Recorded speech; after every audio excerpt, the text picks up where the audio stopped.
Jean-Gervais Tcheidé, secrétaire général du Parti des peuples africains Côte d'Ivoire, PPACI, a entamé une visite de sensibilisation et de mobilisation des militants du district du Haut-Sassandra du 7 au 9 mars 2025, qui a pour thème « Quelles conditions pour des élections apaisées ?» La première étape de cette visite l'a conduit du 7 au 9 mars 2025 dans le département d'Issia, où il a visité successivement les sous-préfectures d'Issia, Ibogué et Sayoua, où il a animé de grands meetings devant une foule acquise à la cause du président Laurent Gbagbo. C'est par un accueil triomphal que le messager du président du PPACI, Jean-Gervais Tcheidé, a été accueilli avec une parade dans la ville d'Issia.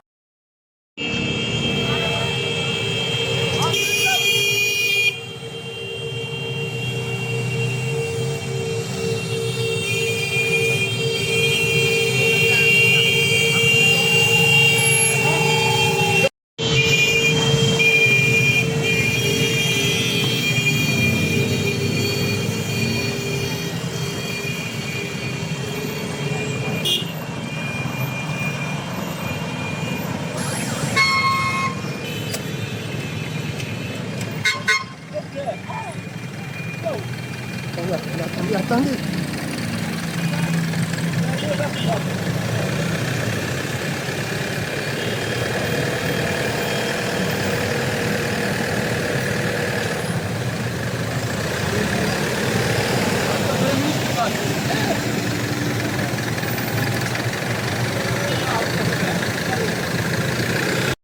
Après les civilités d'usage, le secrétaire général du PPACI s'est rendu à la place Kipré Gogua pour le meeting. Accompagné de plusieurs cadres du parti de la région, tels que le vice-président exécutif Kipré Digbeu, le coordonnateur régional Lago Modeste, et ceux venus d'Abidjan comme le vice-président exécutif Aroua Don Melo et le secrétaire général adjoint Toussaint Doucouré, le messager de Laurent Gbagbo a livré un message d'espoir et rassurant pour la victoire de leur candidat, le président Laurent Gbagbo, en octobre 2025. Population d'Issia, j'ai une commission pour vous.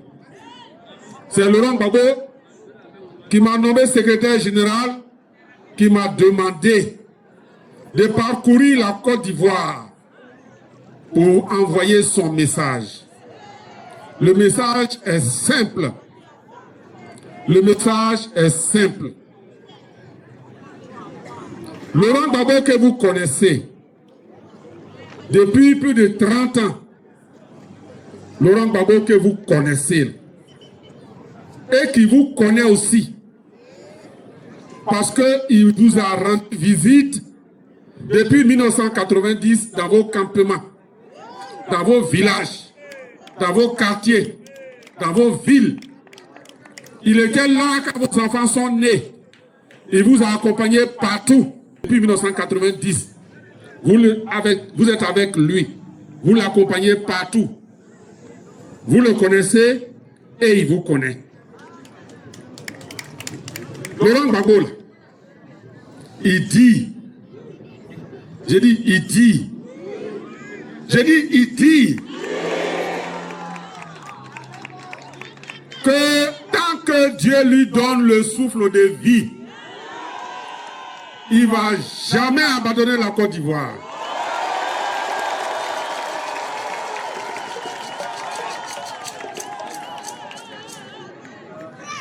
Il a tant aimé la Côte d'Ivoire qu'il lui a donné toute sa jeunesse et toute sa vie.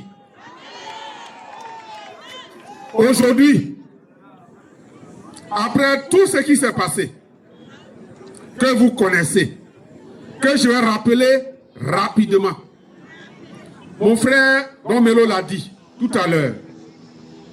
Nous sommes avec Gbagbo parce que Gbagbo est avec le peuple. Et quand tu es avec le peuple est avec toi. Et quand le peuple est avec toi, Dieu est avec toi.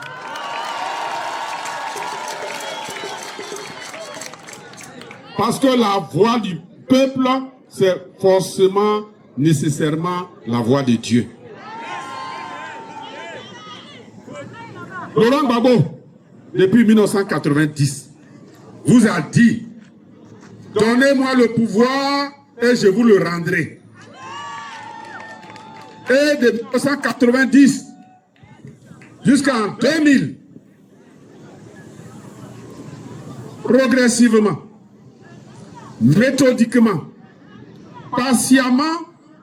Il vous a dit quel est son rêve pour notre pays. Je viens donc vous dire aujourd'hui que votre frère, votre fils, votre ami, celui que vous connaissez bien, qui aime l'Ivoirien plus que lui-même, Laurent Gbagbo, est candidat pour être président de la Côte d'Ivoire en octobre 2025.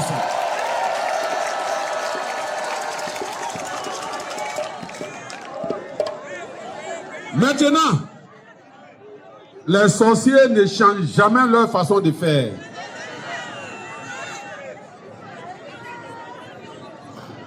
Et comme ils ont placé sur la route qui mène au palais présidentiel, sur la route de Gbagbo, ils ont placé 3 gros troncs d'arbres pour l'empêcher d'arriver au palais présidentiel. C'est de ces 3 gros troncs d'arbres-là je vais vous parler. C'est pour cela que la tournée que nous faisons là, ça s'appelle « Quelles conditions ?»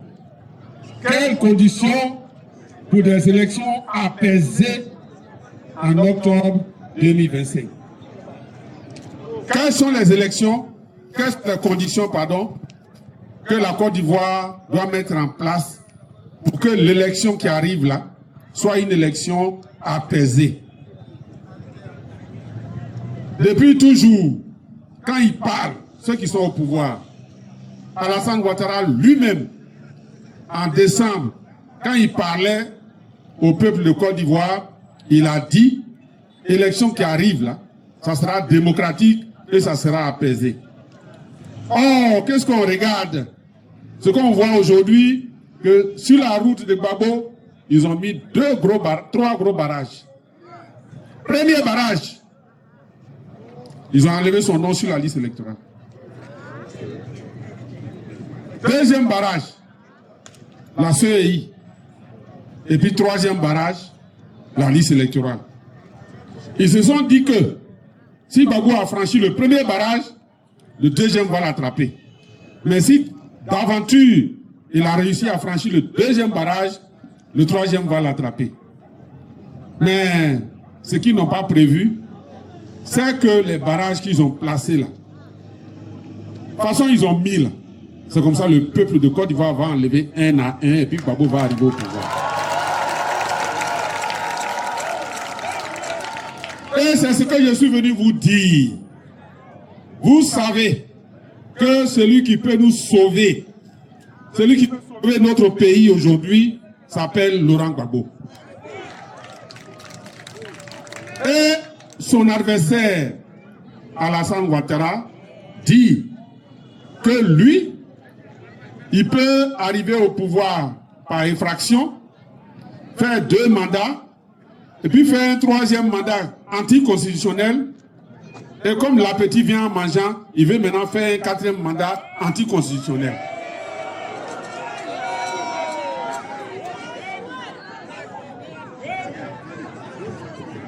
En même temps qu'il continue allègrement de violer la Constitution, il veut choisir les adversaires qu'il va affronter. Tellement il a peur de Gbagbo. Tellement Gbagbo lui fait peur, il ne veut même pas entendre parler de Laurent Gbagbo candidat à l'élection présidentielle. C'est pour cela qu'il a placé son nom, il a enlevé son nom sur la liste électorale, il a fait une CEI qui est pour lui, et il a fait une liste électorale qui est pour lui. Je vous explique les 3 barrages donc. Gbagbo, ancien président de la République, Alassane Ouattara dit que Gbagbo là, on n'a qu'à enlever son nom parce qu'il a braqué la BCEAO. Gbagbo que vous connaissez là. Au PPACI, nous disons que non seulement la condamnation de Gbagbo est injuste, mais elle est nulle et de nul effet pour nous. Parce que c'est une manœuvre politique pour écarter un adversaire. Donc on ne la reconnaît pas. C'est pour cela que nous disons que quand le peuple dit « Ah, le nom de Gbagbo n'est pas sur la liste électorale », nous on rectifie pour dire que le nom de Gbagbo est sur la liste électorale. C'est la CEI qui ne sait pas lire.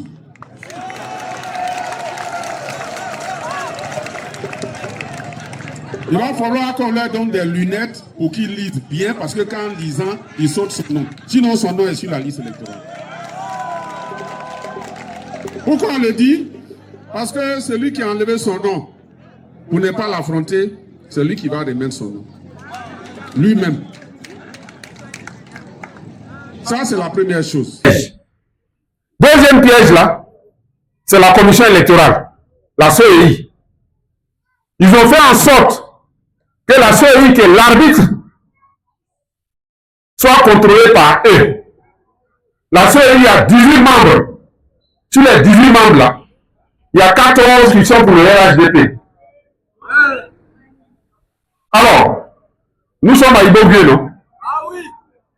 Imaginez qu'on dit que Ibogué joue la finale contre Issia. Ibogué joue la finale de football contre Issia. Et puis vous apprenez à Ibogué ici. Vous avez de bons joueurs, hein? Vous êtes sûr que la finale, c'est vous qui allez prendre. Mais on vous dit que les arbitres qui vont arbitrer le match là, il y a le chef de village de Issia, il y a son adjoint, et puis il y a son beau-frère. C'est les trois là qui sont l'arbitre, les arbitres du match. Alors avec ça là, même si Ibogué a tous les grands joueurs du monde dans son équipe, même si vous menez 5-0 contre Issia, à 3 minutes de la fin, l'arbitre va trouver 6 pénaltys pour Issia. Et puis Issia va prendre la coupe. C'est dans ça que nous sommes actuellement. L'élection présidentielle, c'est comme une finale. Et puis on dit que sur les 14 arbitres là, les 18 arbitres du match là, il y a 14 qui sont pour l'équipe de Alassane Ouattara. Bon, Babo va faire comment? Et comme vous savez que si on fait une élection propre, Babo gagne dès le premier tour, vous devez tout faire pour écouter ce que je suis venu faire et vous dire. À savoir que le deuxième piège là, on doit enlever aussi. Merci. Mais comme ils sont malins, ils ont envoyé le troisième piège. Le troisième piège là, c'est la liste électorale. La liste électorale qui est là, qu'on va utiliser pour voter, pour le moment, il y a 8 millions d'électeurs dessus. Sur les 8 millions d'électeurs là, le PPACI a mis en place une commission technique, un comité technique, qui a regardé sur la liste et on a trouvé qu'il y a 2 500 000, plus de 2 millions d'électeurs qui sont des électeurs frauduleux. Et cela, c'est pour le RADP. C'est comme donc on va commencer un match. Non seulement l'arbitre, c'est le chef de village de Issia, l'arbitre de touche, c'est son adjoint, et le deuxième arbitre de touche, c'est son beau-frère. Mais en même temps, le commissaire au match a écrit sur la feuille de match, avant le début du match, que ici a 3-0 avant qu'on commence. C'est ça qui est là. Liste électorale où l'adversaire a déjà 2 millions d'électeurs avant qu'on aille voter. C'est le troisième piège qui est là. Et comme nous, les hommes de Gbagbo, nous savons que Laurent Gbagbo, il soulève tous les jamais. Tout ce qu'on a mis devant lui comme jamais, jamais, jamais, il a tout enlevé un à un. Il est venu au pays maintenant.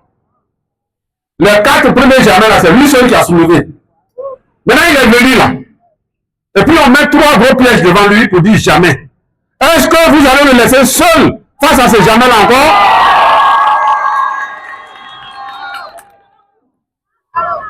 Je suis venu vous dire que ensemble, on doit soulever ces 3 pièges. Ensemble, on doit se mobiliser, se lever pour que le nom de Gbagbo soit sur la liste électorale. 1. 2. Que la CEI soit réformée. On met en place une nouvelle commission électorale. Et puis 3. La liste électorale là, on va faire l'audit, la nettoyer et puis compléter. Compléter comment?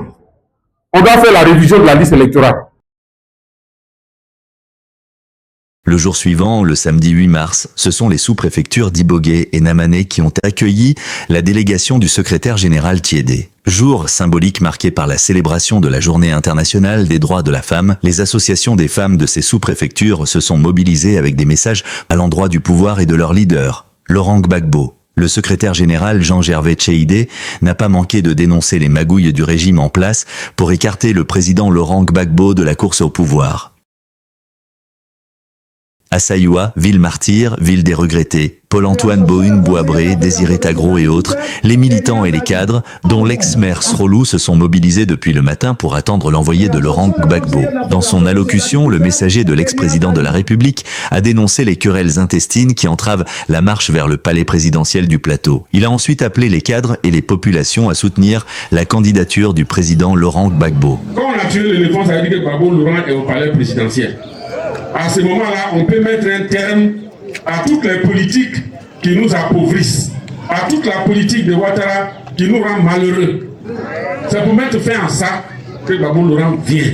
Donc, nous tous, du nord au sud, de l'est à l'ouest, tous ceux qui dans les régions se battent parce que tel veut être maire, tel veut être député là. À partir de Sayoua aujourd'hui, je vous dis, je vous en prie, c'est quand tu as le président de la République de ton côté que tu as plus de chances d'être élu député. C'est quand le président de la République est PPACI que tu as plus de chances d'être maire. Mais si on n'a rien, on a participé à combien d'élections actuellement? On a participé à 2 élections depuis que Gbagbo a décidé que son parti doit aller aux élections. On a participé aux élections législatives. On a 18 députés. Sur 255.